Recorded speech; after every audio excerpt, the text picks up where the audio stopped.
Hey, it's Mary Sheila from BioYouth Labs, and thanks so much for watching.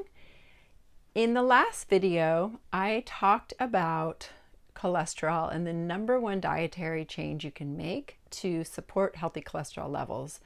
And that dietary change, drum roll please, is sugar. Sugar and refined carbs, because refined carbs turn into sugar right away as well. So if you haven't seen that video, you can always check it out. But I want to now talk about when we do have carbohydrates, even if they're healthy carbohydrates, how much should we be having per day, per meal, whatever that looks like for you. Now, this is something that I teach my clients and students all the time because it's a really important piece of the puzzle because of how we may have eaten our whole lives, or even how society and the food companies want us to be eating versus what's going to be best for our own body. So before I dive in, I'd love for you to subscribe to the channel and click on the bell for notifications, and please comment below if you have any questions while I'm sharing and teaching with you today. I'm going to break down this conversation to a meal. I am a firm believer of sitting down and eating meals versus being a grazer or snacking all day. And I say this because snacking all day usually means we're not getting the right macronutrients of proteins, carbohydrates, and fats. Most snacks are designed to be easy to eat and on the go, and they're usually refined carbohydrates. So that means they turn to sugar pretty quick.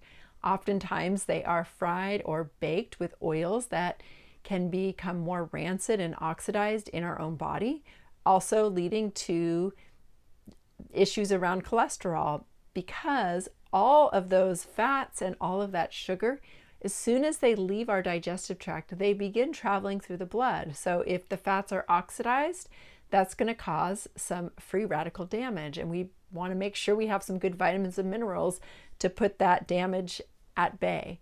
Same thing with the sugars. Too much sugar is going to raise our blood sugar, and then it's going to drop down. This over time could make our cells insulin resistant to the sugars, and also it could affect our cholesterol levels and specifically our triglyceride levels. So when we have a meal, how much sugar or starch should we have? Now, the word sugar and starch is sort of the same word, because a starchy carbohydrate, like all of our grains, all of our beans, all of our root vegetables, and all of our winter squash, and everything that's made from those things, even just plain old sugar and even fruit, and also, all the pastas, crackers, breads, pastries, all of that stuff, right, is made from those starches. And starch is a forage storm of energy for plants. And when we eat that, it turns into sugar. Now, sugar is not a bad thing, or glucose is not a bad thing, because it's a form of energy for our cells. Unless we're doing something like ketosis and we're using ketones and fats for fuel, generally most of us eat to use carbohydrates for fuel. Sugar, starch, turns to glucose, and our cells take it up and use it for energy. But there's a fine line of how much do we need where it becomes too much. So number one, I'm going to say, is try to have complex carbohydrates when you eat them.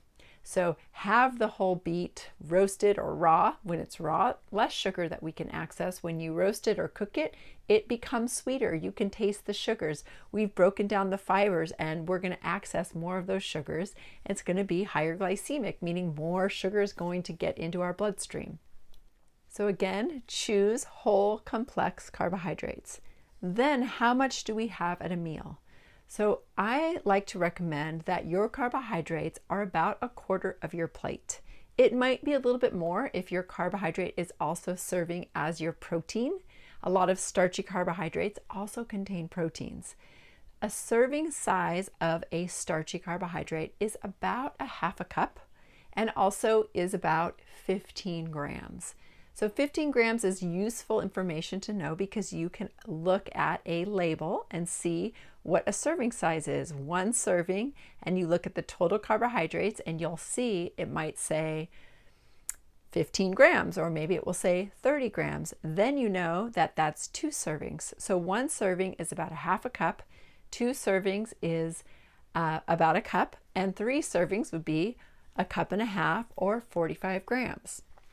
Depending on how well you tolerate your carbohydrates and your sugar and your health goals and the style and the way that you eat, whether you're a vegetarian or omnivore or vegan, you want to eat between, sometimes you might not have any starches at a meal. That quarter of your plate might be empty.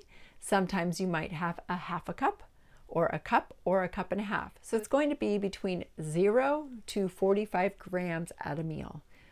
Basically a quarter of your plate. Another quarter of your plate could be your protein. So again, if it's vegetarian, then it's going to be the whole half of your plate, perhaps. And then the other half of your plate is your vegetables. And then you also have a little bit of room for some fats, right? And fats sometimes naturally just come into play, or we choose to add fats like avocado and nuts and seeds and oils when we're cooking. And there's dairy and there's animal fats. There's all kinds of fats. But ultimately, we want to be paying attention to the amount of the carbohydrates we're eating per meal so that it's not too much for our body to process at once.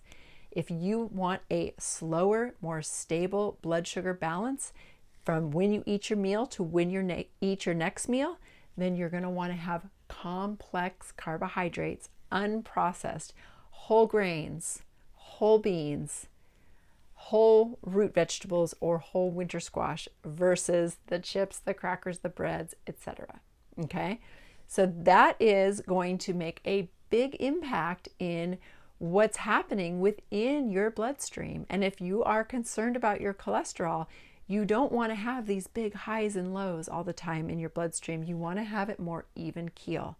And this not only is supportive of our cardiovascular system, but also our brain health. We know that prediabetes, diabetes, insulin resistance, metabolic syndrome all affect our brain. And this is an important piece of the puzzle in cognition as we age. So supporting your brain is all about making sure we're not eating too many simple carbohydrates, too much sugar with our meals. So I definitely recommend sitting down and eating a meal versus being a grazer. So if you identify, which I know a lot of you do, because I've had a lot of clients that identify as I'm just a grazer, make it a priority to sit down and have a meal that includes protein, carbs, and fats versus just grazing all day. Okay, I hope that was helpful. Another cholesterol tip. Please comment below, make sure you subscribe and click on the bell for notifications, and I'll see you in the next video. Have a great day.